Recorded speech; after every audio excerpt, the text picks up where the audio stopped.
16 श्लोक तक कल पूरा हो गया था जी हमारा। 17वां श्लोक आज करना है जी। इस 17वें श्लोक का और 18वें श्लोक का 15वें श्लोक से संबंध है। इस बात को समझ लेंगे तो और आसानी हो जाएगी 17वें और 18वें श्लोक को समझने में। क्या संबंध है? 15वें श्लोक में अंदर और बाहर की बात बताई थी कि अंदर हमारे क्या है। इसमें कहा गया है अंतर और दृक्। अंदर में दृक् और दृश्य कहा गया है। दृक् माने दृष्टा और दृश्य तो दृश्य है ही। इन दोनों में भेद होता है, पर इस भेद को माया की आवरण शक्ति ढक देती है। माया में दो शक्तियां है ना, आवरण शक्ति और विक्षेप शक्ति। तो आवरण शक्ति जो है वो अंदर में, हमारे शरीर के अंदर जो दृष्टा और दृश्य का भेद है, एक देखने वाला है जिसको दृष्टा कहते हैं, एक दिखने वाली वस्तु है जिसको दृश्य कहते हैं। इन दोनों में भेद है, एक नहीं है दोनों। ये इसको वो आवरण शक्ति माया की ढक देती है। एक बात तो ये बताई थी 15वें श्लोक में। दूसरी बात बताई थी कि वही आवरण शक्ति ब्रह्म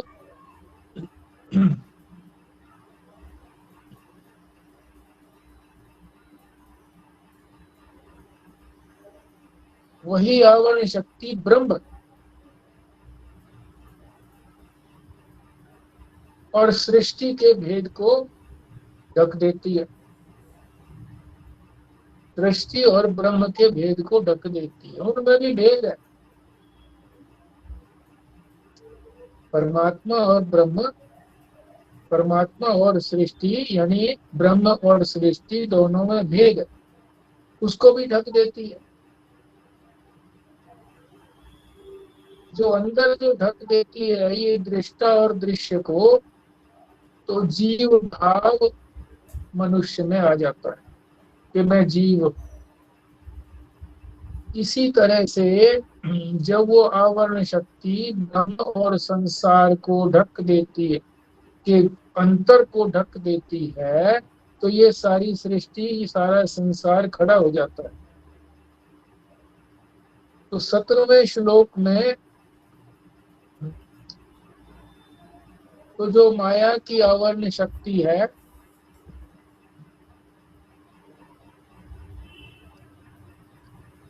जो जीव भाव उत्पन्न कर देती है, दृष्टा और दृश्य के भेद को जानने नहीं देती, विवेक नहीं करने देती,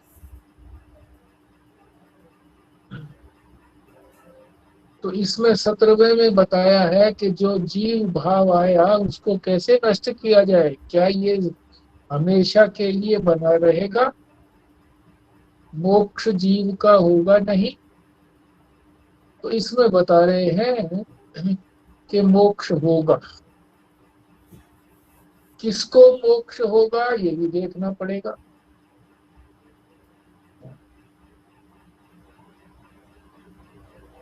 क्यों?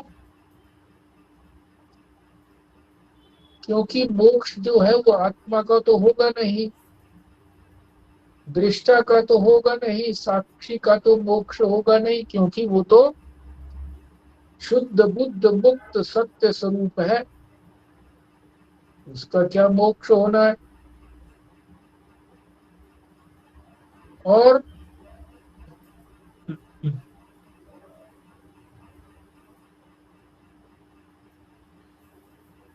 ये जो सूक्ष्म शरीर है, यह स्थूल शरीर है, इसी के साथ एकता करके तो जीव बना है ना। ये जड़ है, स्थूल शरीर भी सूक्ष्म शरीर भी।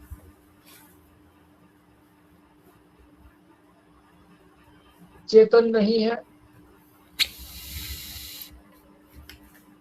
ये अपने आप को भी नहीं जानती, दूसरे को भी नहीं जानती या जानता।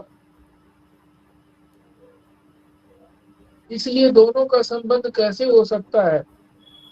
दोनों विपरीत लक्षणों वाले हैं, फिर भी दोनों मिल गए हैं, जड़ और चेतन मिल गए हैं, इसीलिए इसकी ग्रंथि को चित जड़ ग्रंथि कहते। इसी को इसमें 17वें श्लोक में अच्छी प्रकार से समझाएंगे, और 18वें श्लोक के अंदर शायद वो भी आज हम कवर कर पाएंगे, जैसा भी होगा।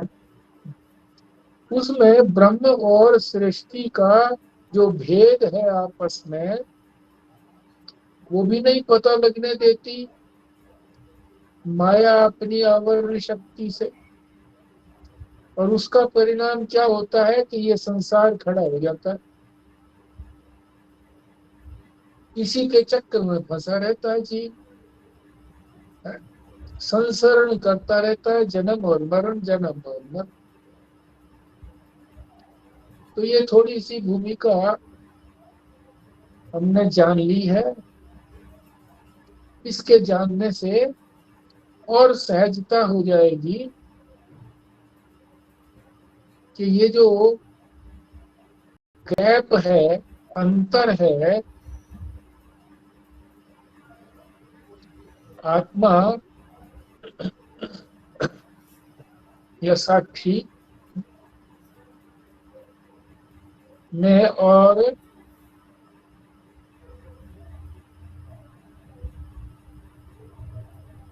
दूसरा क्या बताया था?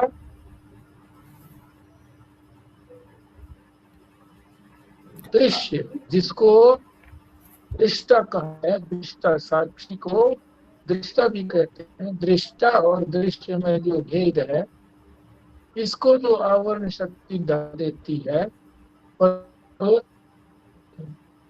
तीत होने लगता है, इसी प्रकार से समझ में आ जाएगा। और फिर जीव भाव को नष्ट कैसे किया जाए, 17वें श्लोक में बताई रहे। अब इसका पाठ करता हूं एक बार, फिर आप भी करिए। अस्य जीवत्वम आरोपात साक्षिण्य अप्य अवभासते। 2 बार ए लगेगा, जो यहाँ पर ए है नहीं। एक तो साक्षिण्य के बाद आएगा और एक अवभासते से पहले आएगा ए। साक्षिण्य अप्य अवभासते। तीसरी पंक्ति आवृतौ तु विनष्टायाम भेदे भाते अपयाति तत्। फिर सुनो, अस्य जीवत्वम आरोपात साक्षिण्य अप्य अवभासते आवृतौ तु विनष्टायाम भेदे भाते अपयाति तत्। हाँ जी, अब आप भी उच्चारण करिए जी। अस्य जीवत्वम आरोपात साक्षिण्ये अपय अवभासते आवृतौ तु विनष्टायाम भेदे भाते अपयाति तत्। बहुत अच्छा। मैं पढ़ती हूँ। अस्य जीवत्वम् आरोपात् साक्षिण्ये अप्य अवभासते आवृत्तौ तु विनष्टायां भेदे भाते अपयाति तत्। अच्छे, आगे चलो।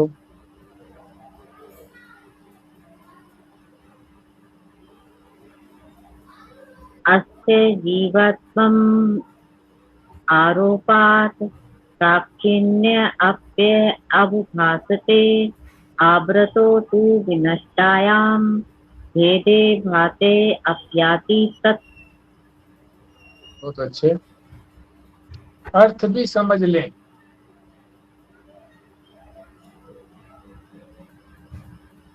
अस्य जीवत्वम आरोपात, आरोप के कारण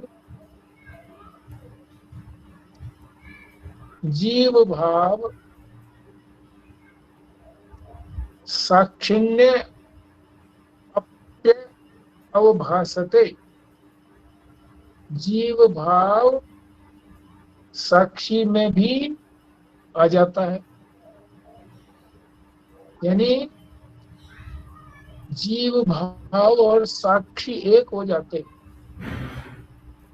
आवृतौ तु विनष्टायाम, इस आवरण को नष्ट करने पर, आवरण कैसे आया था हमने पीछे 15वें श्लोक में समझा था ना, कि दृष्टा और दृश्य में जो भेद है, इस भेद को वो ढक देता है। तो आवरण का नष्ट होने पर, जो आवरण किया माया ने, अगर वो माया का आवरण नष्ट हो जाता है, भेदे भाते अपयाति तत्व, तो भेद का स्पष्ट पता लग जाएगा कि दोनों में भेद है। दृष्टा और दृश्य में भेद है, तो जीव भाव भी खत्म हो जाएगा। जीव भाव तभी आया था जब हम इसको, इस भेद को नहीं समझते थे, ये भेद ढका गया था माया के द्वारा। ये भी समझ लें कि माया कोई अन्य शक्ति नहीं है, हमारा ही अज्ञान है। परमात्मा का ज्ञान, साक्षी का ज्ञान, अपने स्वरूप का जो अज्ञान है, यही सब कुछ करता है। माया का प्रयोग वैसे परमात्मा के लिए किया जाता है, पर ये तो समझाने के लिए किया जाता है वो भी अज्ञान ही। पर आपस में अंतर करने के लिए कि जीव को अज्ञान है और ईश्वर को माया है, ऐसे बोल दिया जाता है। ये मैंने अलग से बात बता दी है समझने के लिए कि हमारे ऊपर दायित्व है किस चीज का, अपने अज्ञान को हटाने का। ये नहीं सोचें कि माया जो है कोई अन्य वस्तु है, पहले वो हटेगी अपने आप तब हमारा कल्याण होगा, ऐसा नहीं है। हम ही हटाएंगे अपने अज्ञान को। हाँ जी, आप इसके अर्थ को बताना चाहें तो और भी सुंदर बात लगेगी। जी, अपने जीव भाव में हमने आरोप कर लिया है, जीव भाव का आरोप कर लिया है, तो जिसकी वजह से साक्षी में जो चेतन है उसके साथ तादात्म्य में लग करके एक भाव लगता है कि भाई जो जीव है, जो चैतन्य आत्मा में और जीव में एकता लगती है, ये मैं जो है वही लगता है। आत्मा को ही, आत्मा जो है अपने शरीर के साथ, सूक्ष्म शरीर के साथ तादात्म्य करके मैं भाव लगता है, जबकि है ये जीव भाव, और लगता है वो चैतन्य के साथ एक होकर के साक्षी भाव। जब आवरण नष्ट हो जाएगा, जब ज्ञान हो जाएगा, तब ये दोनों का भेद जो है स्पष्ट हो जाएगा, और तब साक्षी भाव में ही रहेंगे, साक्षी ही बन जाएंगे, जीव भाव का नाश हो जाएगा। हाँ, इसमें कहा गया है कि जब जीव के ऊपर, जब हमने अपने ऊपर हमने जब अपने ऊपर जीव भाव का आरोप कर लिया है, तो साक्षी में भी वो भेद का, साक्षी में भी वो आवरण का आभास होता है। परंतु जैसे ही ये आवरण हट जाएगा, माया का आवरण हटते ही दृष्टा और दृश्य अलग-अलग दिखने लगेंगे, और जैसे ही वो अलग-अलग दिखेंगे तो फिर जीव भाव भी नष्ट हो जाएगा। ठीक। विमला जी।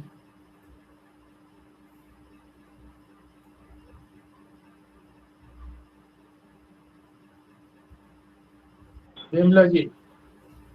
हाँ जी, अभी थोड़ा कम समझ आया मुझे। आरोप के कारण ये भाव और साक्षी एक हो जाते हैं, तब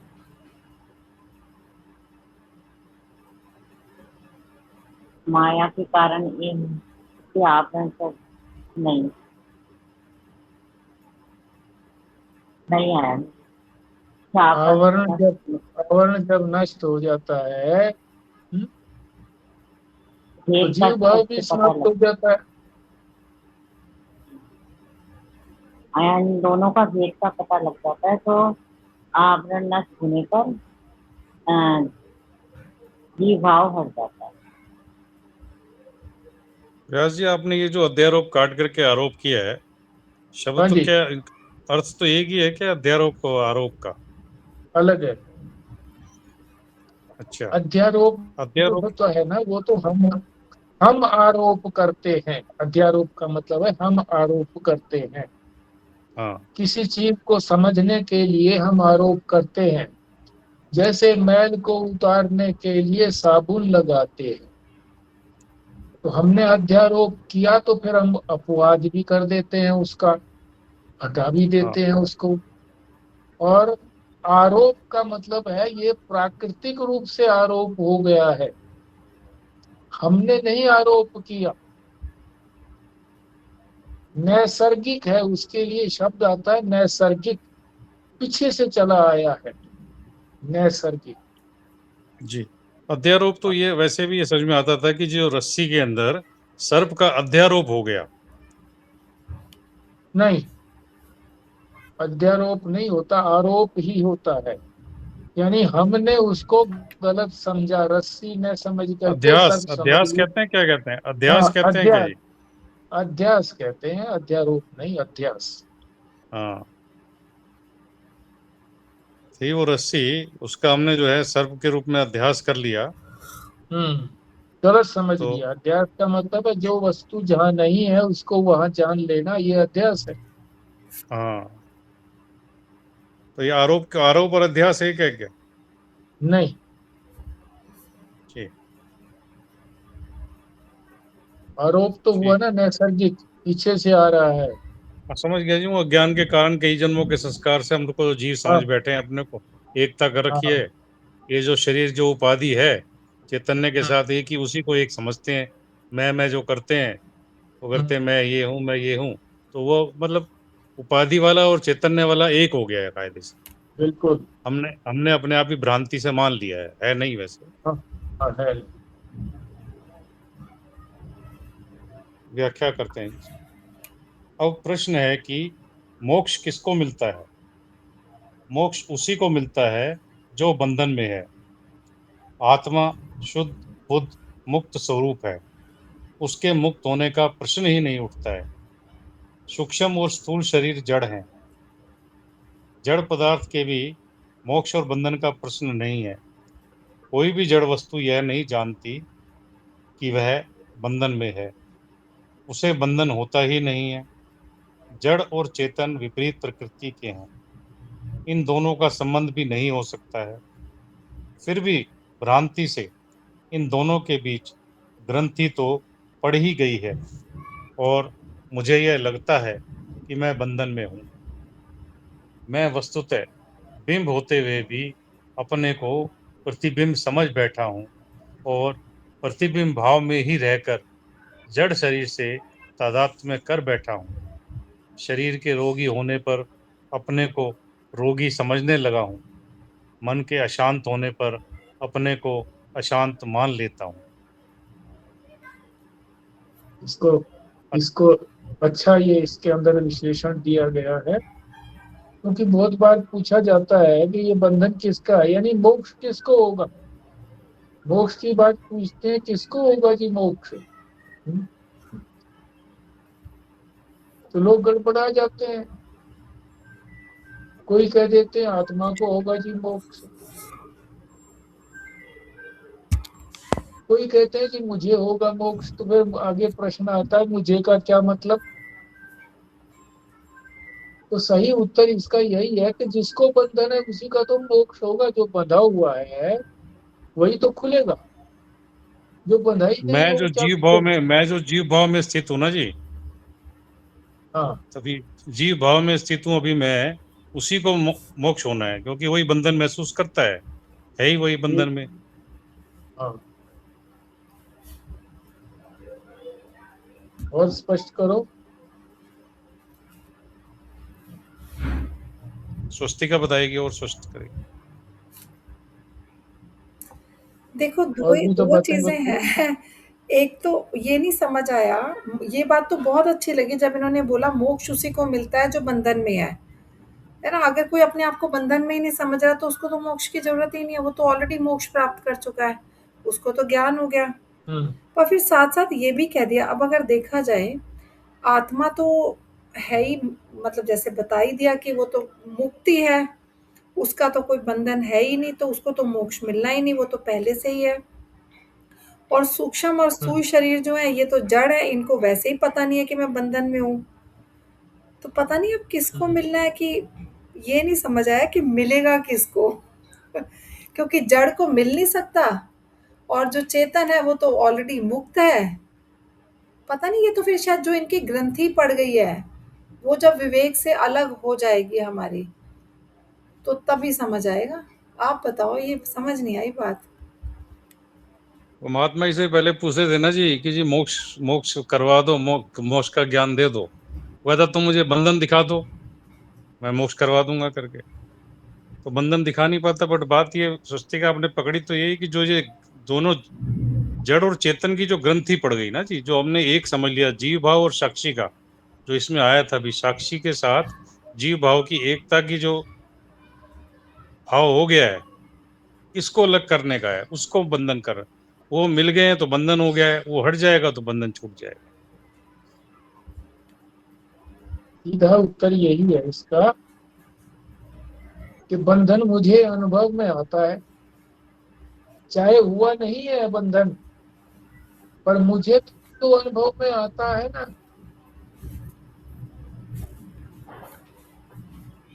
तो अनुभव में आता है तो जिसको ये अनुभव में आता है उसी का मोक्ष होगा।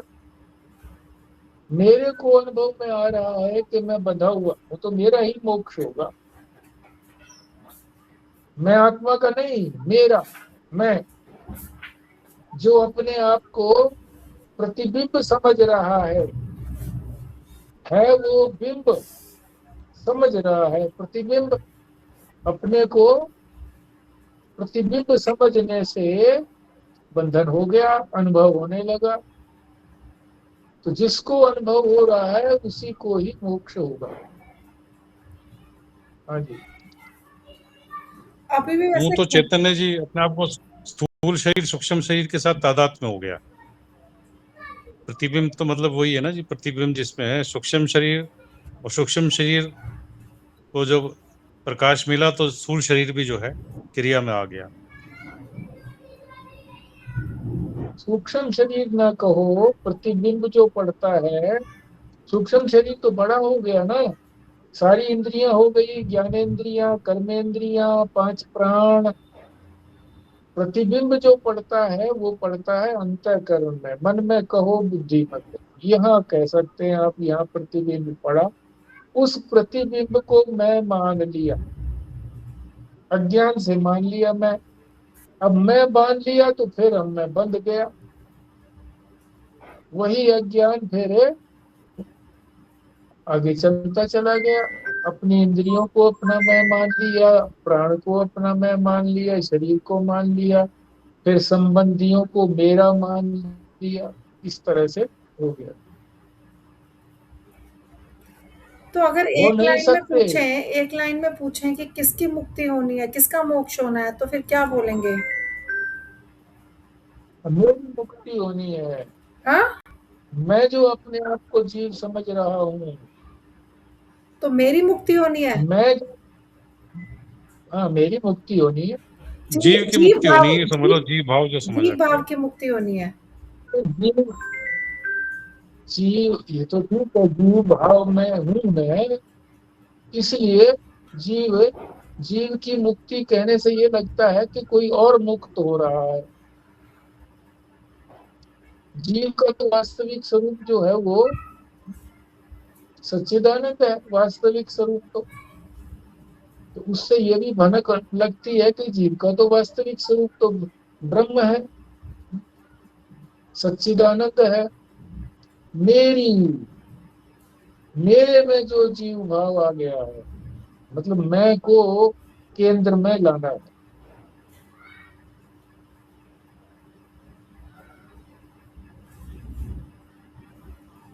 फिर इसका स्पष्टीकरण कर दो कि मैंने किस प्रक्रिया से हुआ कि मैं हूं तो बिंब, हूं तो मैं साक्षी, पर जो मेरा प्रतिबिंब पड़ा, किसमें पड़ेगा प्रतिबिंब? जो अति सूक्ष्म होगा, अति सूक्ष्म तो बुद्धि हो गई, अंतःकरण हो गया, उसमें जो प्रतिबिंब पड़ता उस प्रतिबिंब को मैं मान लिया, अपने बिंब को मैं नहीं माना। तो यही अज्ञान की परम यहाँ से शुरू हुआ, और फिर ये परंपरा आगे चलती चली। हाँ जी। ठीक, सुस्ती का पढ़ेंगे आगे। हाँ जी, पढ़ती हूँ। अतः सारी समस्या वहीं प्रारंभ हो जाती है जहाँ साक्षी, जो कि बिंब है, अपने को प्रतिबिंब अर्थात छाया मान लेता है। यदि हम दर्पण में अपना मुंह देखें और उसमें दिखाई देने वाले अपने प्रतिबिंब को ही अपना सच्चा स्वरूप मान लें, तो क्या समस्या न खड़ी हो जाएगी? दर्पण समतल ना हुआ तो मुंह छोटा बड़ा, टेढ़ा मेढ़ा, मोटा पतला, ना जाने कैसा कैसा दिखाई देगा। हम उसी को अपना स्वरूप समझकर वैसा ही मानकर रोया करेंगे। उस कुरूपता का कोई भी उपचार किया करें, कोई भी सौंदर्य प्रसाधनों का प्रयोग करें, किंतु उससे कुरूपता मिटेगी नहीं। उसका वास्तविक कारण दर्पण का दोष है। आप जानते हैं कि अपने को कुरूप या विकृत आकार का मान बैठना एक ऐसी समस्या है जिसका समाधान अपने स्वरूप का यथार्थ ज्ञान ही हो सकता है। अपने मुख को वैसा ही जान लेना जैसा वह है, और दर्पण के दोष पहचान लेना तथा दर्पण में दिखाई देने वाले प्रतिबिंब को दर्पण के कारण विकृत समझ लेना समस्या के समाधान के लिए पर्याप्त है। इसके बाद दर्पण में अपना विकृत रूप देखकर दुख ना होगा, बल्कि मनोरंजन ही होगा। देखो व्यवहार में तो हम लोग भी असंग हैं। व्यवहार में कैसे असंग है कि हम भी कई बार गए हैं, कई स्थानों पर ऐसे शीशे लगे हुए होते हैं, तो अपना मुख देखें तो हम कभी कोई लंबे दिखते हैं, कभी कोई ठिंगने से दिखते हैं, कभी कोई किसी तरह से दिखते हैं, तो हम हंसने लग जाते हैं, अपने ही प्रतिबिंब को देख करके हंसने लग जाते हैं। ये नहीं समझते कि ये मैं हो गया हूँ टेढ़ा मेढ़ा, मैं हो गया हूँ लंबा या ठिंगना, ये नहीं समझते। क्यों? वहां तो हम अपना ये इसको चीज को अप्लाई कर देते हैं और हंसते हैं, रोते तो है नहीं। तो अगर यहाँ हम समझ पाते हैं अपने आप को वही, और इसीलिए हम दुखी सुखी होते हैं।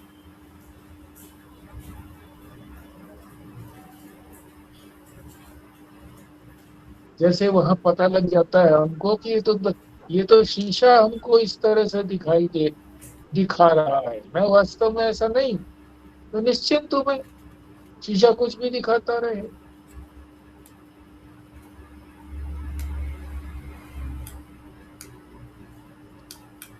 तो बोले मैं तो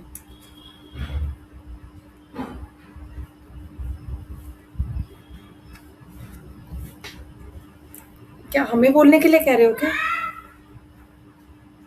हाँ हाँ जैसे हम अलग-अलग आकार के शीशों में अपने प्रतिबिंब देखकर अपना मनोरंजन करते हैं, बल्कि दुखी नहीं होते अपने विकृत रूप को देखकर, तो यहाँ पे यही कहा गया है कि बिल्कुल उसी तरह से हमें यह समझना चाहिए कि हमने अपने आप को, जो हम दुखी और सुखी होते रहते हैं, वो इसलिए हो रहे हैं क्योंकि हमने अपने आप को वो नहीं समझा जो हम हैं, बल्कि हम वो समझ रहे हैं जो हम प्रतिबिंब में दिखते हैं।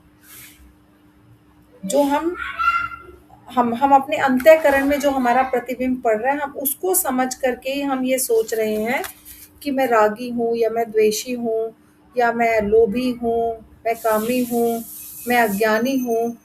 और ये सब समझ के हम दुख सुख हम भोग रहे हैं और परेशान हो रहे हैं। ये सब हमारी कुरूपता है, और ये किसी भी तरह से ये कुरूपता मिटेगी नहीं जब तक कि हमें ये ज्ञान ना हो जाए कि मैं बिंब हूँ, प्रतिबिंब नहीं हूँ।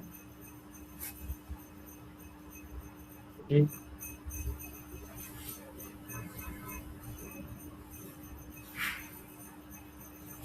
अभी चलो। ठीक है। इसी प्रकार ज्ञानी व्यक्ति जान जाता है कि उसका वास्तविक स्वरूप सच्चिदानंद है, वह असंग और निर्विकार है। दोष, विकार और कमियां शरीर, इंद्रियां, मन, बुद्धि आदि में है। उनसे तादात्म्य रखने के कारण वे सब आत्मा में अनुभव होते हैं। ऐसा जानने वाले को दुख कैसे हो सकता है? उसे नाना रूपात्मक संसार मनोरंजन का विषय लगेगा। अष्टावक्र का शरीर 8 जगह से टेढ़ा था, किंतु वे तत्वदर्शी थे। एक बार उन्हें राजा जनक के दरबार में जाना पड़ा। वहां बैठे लोगों ने उन्हें देखकर हंस दिया।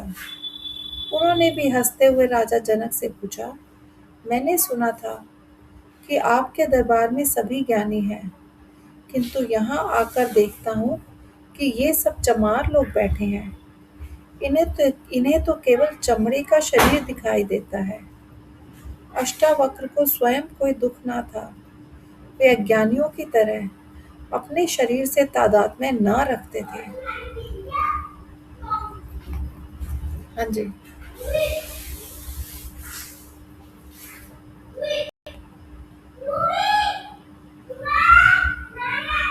बताओ, इसको स्पष्ट है ये तो।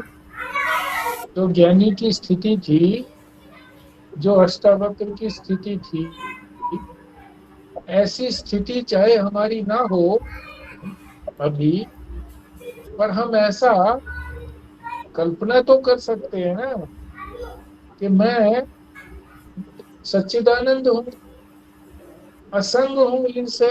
जो भी कुछ ये दिखाते रहे, कोई चिपकता नहीं मैं इनके साथ, कोई मेरे में विकार आता नहीं, ऐसा हम कल्पना तो कर ही सकते हैं।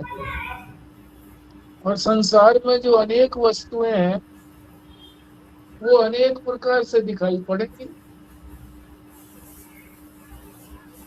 तो वो हमारे अज्ञान के कारण ही वो अनेक प्रकार की दिखाई देती है। वही संसार है।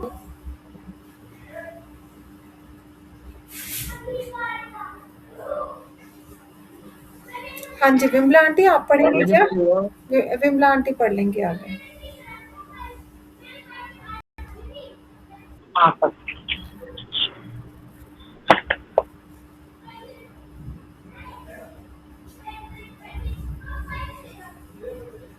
संक्षेप में तात्पर्य यह है कि दृष्टा और दृश्य पर अज्ञान का आवरण पड़ जाने से बंधन और सब प्रकार के दुख उत्पन्न हो गए हैं।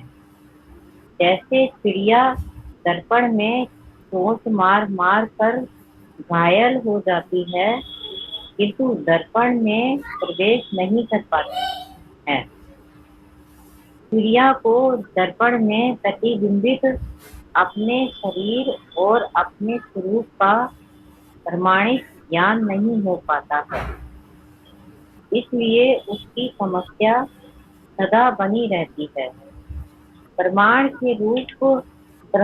के बिना मनुष्य भी इस संसार में अपना सिर मारा करते हैं।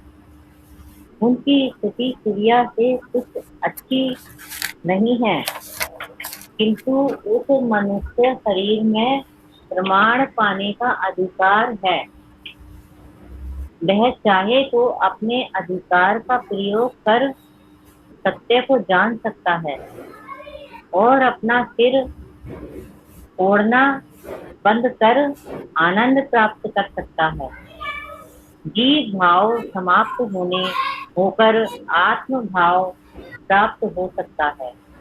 जीव भाव जाने के साथ कर्ता भोक्ता भाव, राग द्वेष और विषयों का दुख भी चला जाएगा। आत्म भाव आने के साथ पूर्णता, कृतज्ञता, निर्भयता और परमानंद भी प्राप्त होगा।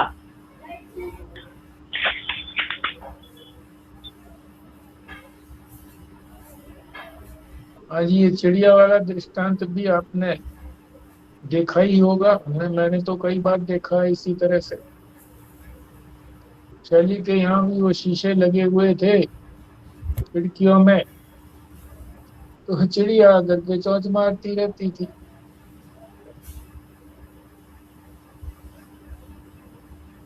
तो फिर बाहर जो था वो कागज चिपकवाया, तब जाकर के वो बंद हुई। और एक बार घर में भी शीशा रखा हुआ भूल गए किसी जगह पर, वहां चिड़िया तो थी नहीं बंदा, वो चिड़िया चोंच मारने लगी। और छोटे बच्चों का भी उदाहरण मिलता है इसी तरह से कि वो छोटा बच्चा जो है वो शीशे को देख करके ये अनुभव करने लगा कि अंदर भी कोई और बच्चा है, मैं ही, मेरे जैसा ही है अंदर कोई, और वो उसको बार बार बुलाता है। तो जिस प्रकार से ये बुलाता है उसी प्रकार से वो भी बुलाता है। अब ये कहता है कि वो तो आता नहीं है मेरे पास, रोने लगता है। तो माता फिर उसको वहां से उठा लेती है।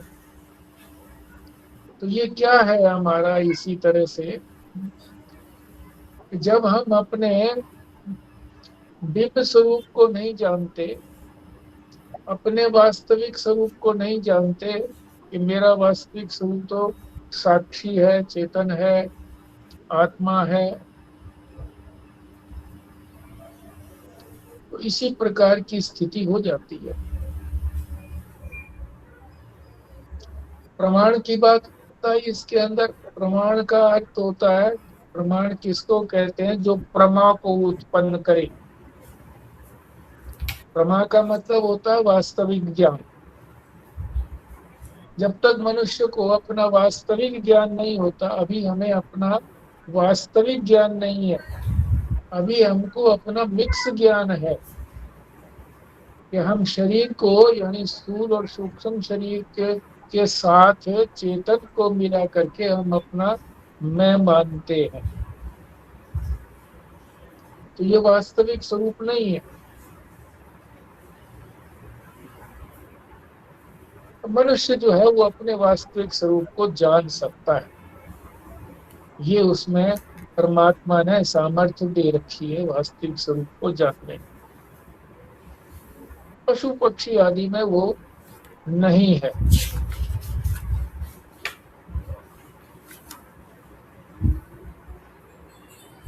और जो अभी अपने आप को जीव समझ रहा है कि मैं जीव जीव भाव है उसके अंदर, और जीव भाव होने के कारण अपने आप को कर्ता भी समझता है, भोक्ता भी समझता है कि मैं कुछ करता हूँ, क्योंकि किए बिना रह नहीं सकता, और उसका फल भी प्राप्त करता हूँ, और वो फल फल भी भोगता हूँ, तो करता भी हूँ, भोगता भी हूँ। और मेरे में राग द्वेष भी है, जिससे मुझे प्रेम है उसको मैं चाहता हूँ कि मेरे पास ही बना रहे, जाए नहीं। और जो मुझे अच्छा नहीं लगता है, मेरे प्रतिकूल होता है, वो चला जाए, आए ना, फिर ना आए। तो राग और द्वेष भी बना रहता है, अभी बना हुआ है। और उसी राग और द्वेष से जब हमारे अनुकूल कोई परिस्थिति या व्यक्ति आता है तो हमें सुख होता है, या वस्तु मिलती है तो सुख होता है। और हमारी अनचाही यानी प्रतिकूल कोई वस्तु हमको प्राप्त होती है तो हमें दुख होता है। तो इसी प्रकार से हम इस झूले में झूलते रहते हैं। और जब अपने वास्तविक स्वरूप को, जिस जो आत्म भाव है हमारा, आत्मा है अपनी, वो पता लग गया कि मैं तो आत्मा हूँ, मैं जीव नहीं हूँ, जीव भाव नहीं है मेरे में, तो फिर क्या है? फिर तो कृत्यता, यानी जो करना था कर लिया, अब करने की आवश्यकता नहीं है, अब मैं कुछ नहीं करता, अब मैं पूर्ण हूँ। पूर्ण में अब कोई कामना नहीं होती। जब अधूरा होता है व्यक्ति, आदमी में कोई कमी होती है, जब उसको पूरा करना चाहता है। अब पूरा करने की कोई जरूरत ही नहीं है, जब मैं पूरा ही हूँ, अब और क्या प्राप्त करना है। और निर्भय भी हूँ। भय होता है ना हमको, हमने कोई बिजनेस किया, उस बिजनेस में घाटा ना हो जाए तो भय होता है। अब हमें करने की ही जरूरत नहीं है, तो हमें फिर भय भी किस बात का होगा, सब चीज प्राप्त ही है। और सुख दुख के झूले से मैं परे हो गया हूँ। अब तो नित्यानंद, जिसको परमानंद कहते हैं, परमानंद, इससे अधिक आनंद और कहीं है नहीं। वो भी कहीं से आया नहीं है, अपने ही स्वरूप का जो परमानंद है उसी को मैं अनुभव कर रहा हूँ, तो सारे दुखों से निवृत्ति हो जाती है। तो ये यहाँ पर बताया गया। आप लोग भी बोलिए।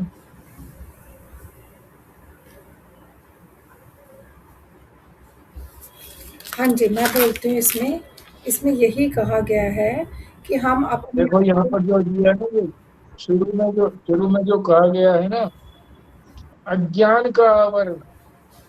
पहले कह रहे थे ना माया का आवरण, अब माया के स्थान पर अज्ञान ले आए ना, तो माया अज्ञान से अलग नहीं है। हाँ जी बोलिए। हाँ, यहाँ पर यही है कि ये जो अज्ञान का आवरण है, इसकी वजह से हम अपने आप को बिंब ना समझ करके प्रतिबिंब भी समझ रहे हैं, और उसी की वजह से हम अपने प्रतिबिंब को खुद मान रहे हैं। तो बिल्कुल जैसे चिड़िया परेशान है कि उसको लगता है कि मैं तो वहाँ पर हूँ, शीशे के अंदर हूँ, या मेरे जैसी कोई दूसरी चिड़िया शीशे के अंदर है। तो इसलिए परेशान होते रहते हैं, संसार में अपना सिर फोड़ते रहते हैं। अब ये जो मेरे को प्रमाण के बिना मनुष्य भी इस संसार में अपना सिर मारा करता है, तो अब ये पहले समझ नहीं आ रहा था प्रमाण का क्या मतलब है, पर अभी आपने बताया प्रमाण का मतलब है कि प्रमा के बिना, मतलब ज्ञान के बिना, और वो भी कैसा ज्ञान, जो वास्तविक ज्ञान है। तो हम हमेशा, हमें क्योंकि ज्ञान तो है नहीं, वास्तविक ज्ञान नहीं पता कि मैं कौन हूँ, इसीलिए इसके अभाव में हम अपने आप को जीव समझते रहते हैं, कर्ता भोक्ता समझते रहते हैं, रागी और द्वेषी समझते रहते हैं, और इसीलिए हमेशा सुखी और दुखी होते रहते हैं। जिस दिन ये हमें पता लग जाएगा, ज्ञान हो जाएगा कि मैं कौन हूँ, तो फिर ये सुख दुख भी चला जाएगा। और जब सुख दुख चला जाएगा, कर्ता भोक्ता भाव चला जाएगा, तो फिर आत्म भाव आ जाएगा कि मैं ये शरीर नहीं हूँ, मैं ये मन बुद्धि नहीं हूँ, मैं तो आत्मा हूँ, मैं तो प्रत्येक आत्मा हूँ। और फिर जैसे ये आएगा तो फिर हमें उसके ही सारे लक्षण भी आ जाएंगे कि जैसे हमें लगेगा कि हम पूर्ण हैं, कृत कृत्य हैं, निर्भय हैं और परम आनंद को प्राप्त करेंगे। ये कृत कृत्यता की एक बार और बताना कि क्या मतलब है इसका। कृत माने जो करना था या करना है, कृत्यता वो कर चुके हैं। कृत कृत्यता, जो करना था सो कर चुके, जो जानना था सो जान चुके, जान लिया। अब काम क्या बाकी रहा? दो ही तरह के तो काम होते हैं। एक तो शरीर से, हाथ पैरों से कर्म करते हैं, एक अपने मस्तिष्क से कर्म करते हैं, वो तो जानना है। मस्तिष्क से जो कर्म करते हैं, और ये हाथ पैरों से करते हैं। तो दोनों प्रकार के कर्मों की अब आवश्यकता रही नहीं। ना तो अब पूजा पाठ करने की कोई आवश्यकता रही, और न इसी तरह से कुछ जानने की, कि श्रवण मनन करूं और अपने स्वरूप को जानूं, क्योंकि मैंने अपने स्वरूप को जान लिया है। और उसकी तैयारी के लिए पहले मैंने जो कुछ करना था, शास्त्र में बताया था, वो हमने पूरा कर लिया है। अब दोबारा से करने की आवश्यकता नहीं है। हमने बीए पास कर लिया है, मैट्रिक की परीक्षा देने का कोई मतलब नहीं है। ये तात्पर्य है कृत कृत्यता का। बाकी लोग भी बोलें, फिर हम अगला श्लोक जो है कल ही हाँ, शुरू कर लेंगे। आज बाकी लोग भी बोलेंगे तो। बोल बोलो जी।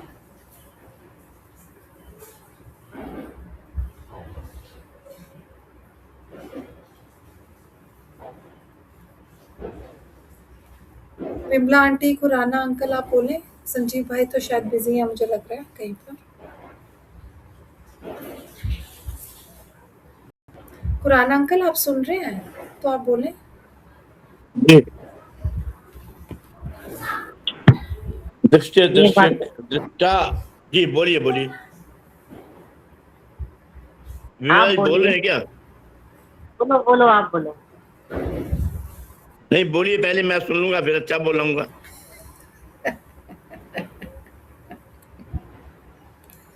मैं तो बस थोड़ा सा ही बोल रही थी कि ये बात तो ठीक है कि हमने अपने बिंब के ऊपर जो आवरण माया का चढ़ा हुआ है, भूल गई क्या, माया का आवरण चढ़ा हुआ है, इसलिए हम लोग भूल गए।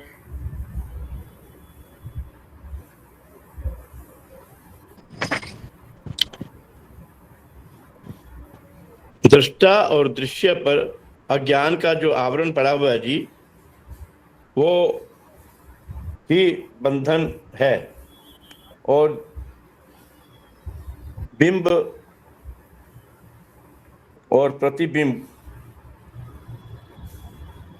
में अपने स्वरूप को प्रतिबिंब मानकर, जैसे चिड़िया बार बार चोंच मार मार के घायल हो जाती है, उसी वही हाल हमारा है।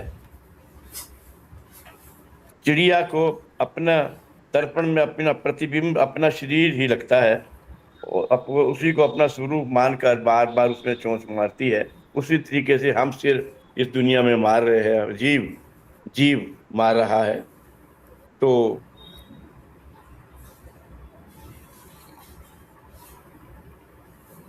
एक तो ये खुराना साहब आपने कहा ना जी कि दृष्टा और दृश्य के जो आवरण हो गए दृष्टा पर तो आवरण हो नहीं सकता है दृष्टा तो चैतन्य है, आत्मा है, शुद्ध बुद्ध है इन दोनों की एकात्मा का जो आभास हो गया, हम लोग जो कर लिया है भ्रांति से, साक्षी की चैतन्य की और जो हमारा जो अंतःकरण है उसके साथ तादात्म्य होने से हम अपने आप को जो जीव भाव में स्थित हो गए हैं, उसकी वजह से ये सुख दुख राग द्वेष हमको नजर आते हैं। तो ज्ञान होने से जब ये दोनों अलग हो जाएंगे, हम लोग अपने जीव भाव को छोड़कर अपने चिदानंद स्वरूप जो है, जो अपना असली स्वरूप है उसमें स्थित हो जाएंगे, तब जाकर के ये दुख की जो आत्यंतिक निवृत्ति है वो हो पाएगी।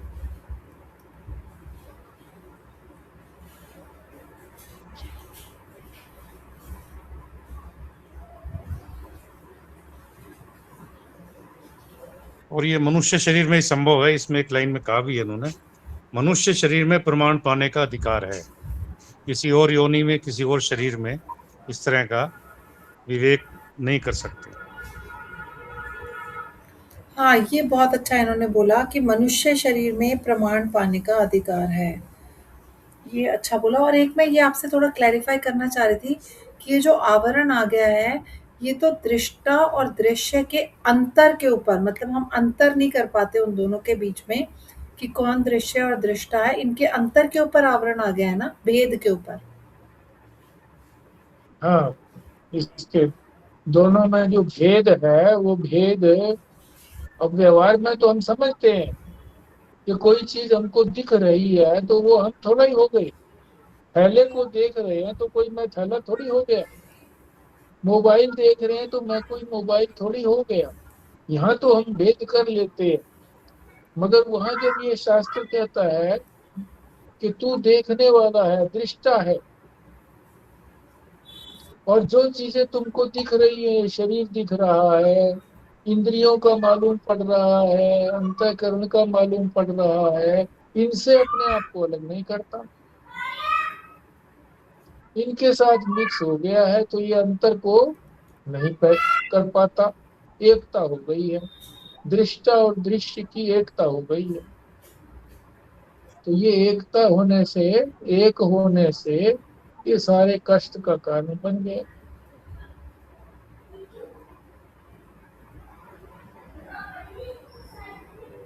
तो यहाँ 17वें श्लोक में यही बताया गया है कि दोनों का, दृष्टा और दृश्य का जो अंतर है, जो माया ने, जो अज्ञान ने इस अंतर को ढक दिया है, उसी से ये सारा क्लेश हो रहा है। और 18वें श्लोक में ये तो ये बताएंगे आवरण कि जो जो है ना, ये आवरण आवरण ने दृश्य और दृष्टा दोनों को ढक लिया जी। यह आवरण जो है दृष्टा को ढकता है, और हाँ, उसके बाद जो दृष्टा को विक्षेप शक्ति है, आवरण आवरण के अज्ञान ने दृष्टा को ढका, और जो विक्षेप शक्ति है उससे फिर सृष्टि और माया और सृष्टि का जो है फिर जो है निर्माण हुआ।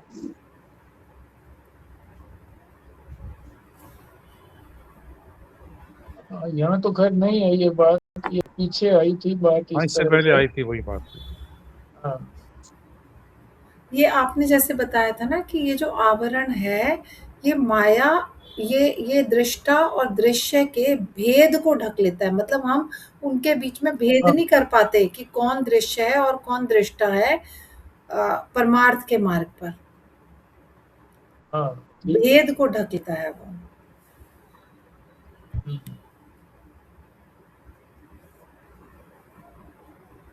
और अगले श्लोक में जो है वो ब्रह्म और जो सृष्टि है इसके भेद को ढक लिया है। किसने? वही आवरण शक्ति ने, माया की आवरण शक्ति ने, अज्ञान ने ढक लिया, और जिससे ये सारा संसार खड़ा हो गया है।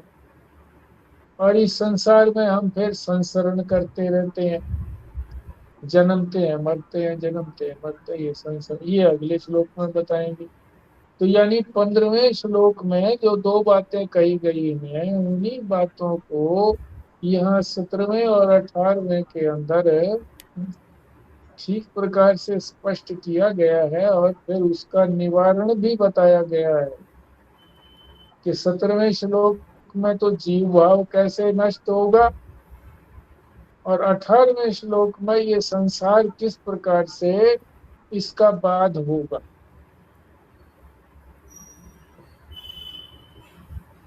ठीक है जी, यहीं पर रखेंगे। बिमला जी, कृष्णा जी से बात होती है कभी? हाँ, हो जाती है, करती हम्म, रहती हूँ। तो क्या स्वास्थ्य ठीक है उनका?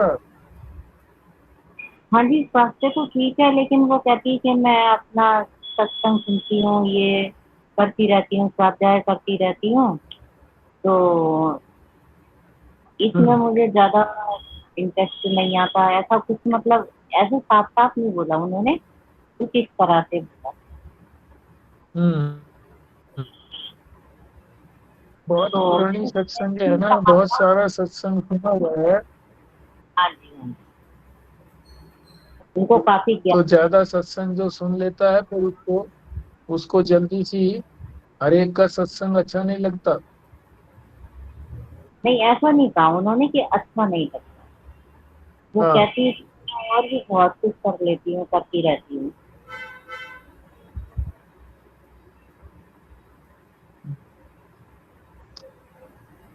ठीक है, व्यास जी आपको वो जो है ठीक है। सोम प्रकाश जी हमेशा याद कर लेते हैं। मैं जब गया था 3-4 दिन पहले, हाँ जी, वो आपके बारे में जरूर पूछ लेते हैं। वो आपकी आइडेंटिटी की वजह से हमें भी पहचान जाते हैं, इसीलिए वो जानते ही। और व्यास जी ठीक है, कहाँ पर है, यहीं पर है या गुजरात में है? वो भाई वो भी बता आप दो बता ही इनको, देते हैं जी, ठीक ठाक है। शोल्डर के बारे में भी बता दो इनको, व्यास जी को। अब बताया था मैंने इनको, किसके बारे उसकी में? तो बात हुई थी। वो शोल्डर पे, उनके कंधे पे जो है ना हेयरलाइन फ्रैक्चर हुआ था करके, वहीं आबू में कहीं बंदर वगैरह को लंगूटते के बचाने के चक्कर में गिरे होंगे, तो हेयरलाइन फ्रैक्चर आ गया था उसमें कंधे में। कंधे में हुआ है या इसमें हाथ में हुआ? आप कल तो परसों तो आप हाथ में बता रहे थे। नहीं नहीं, शोल्डर पे लगता है जी, वो कंधे के ऊपर ना, हाथ में नहीं।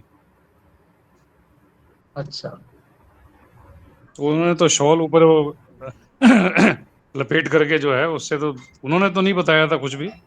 तो मनीषानंद जी से बात हुई, अबेरानी जी से हुई थी, तो उन्होंने ये बताया था। हाँ, वैसे भी ढक के तो सारा शरीर रखते ही हैं, सिर्फ मुंह मुंह खुला रखते हैं। हाँ जब हाँ, भी वैसे भी बैठते डरते हैं हैं। तो वैसे रखते कोई ही रहते हैं। दिखेगा तो पता नहीं चलता है। तो वैसे तो शांत हाँ, शांत बैठे थे। हाँ, बट आपको विशेष रूप से याद कर लेते हैं वो तो जरूरी है। मतलब हमें देखते ही पहचान का क्या हाल है, तो हम भी सोचते हैं कि जी हमारी पहचान तो आपके साथ ही है। तो इसका मतलब ये हुआ कि आपको क्या जाना कह रहे थे जाना सत्संग चाहिए में? उनके दर्शन के मैं लिए। हाँ जी, हाँ ये ये मतलब हुआ कि मैं जाऊं दर्शन के लिए, ऐसा कहा है क्या? ऐसा समझो। हाँ, ऐसा इसका हाँ ये जी, मतलब है, जब संत कोई याद करे किसी को, तो इसका मतलब है कि वो चाहता है कि वो उससे मिलने आए। दर्शन करना चाहिए, वो तो चाहे ना चाहे, पर वो शिष्य के कल्याण के लिए कहता है कि दर्शन करो, हाँ, तुम्हारा ही कल्याण होगा। तो बस नहीं कह रहे थे वो सत्संग में जाने का, वो सत्संग में आने के लिए हमको भी। मैं कहा जी वो मनीषन जी थे स्वामी जी, वहां पर 2 महीने तो सत्संग का लाभ लिया था। कहता अरे भाई अभी भी तो कोई महात्मा कर रहे होंगे वहां पर, एक समय लगाया करो करके, सत्संग में लगाया करो।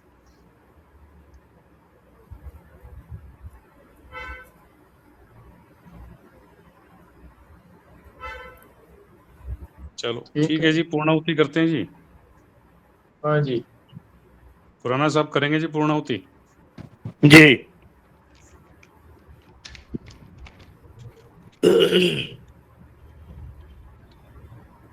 ओम पूर्णमद पूर्णमिदम पूर्णात् पूर्णमुदच्यते पूर्णस्य पूर्णमादाय पूर्णमेवावशिष्यते। ओम शांति शांति शांति। नारायण नारायण नारायण। नारायण नारायण। नारायण नारायण। आ रहे हैं।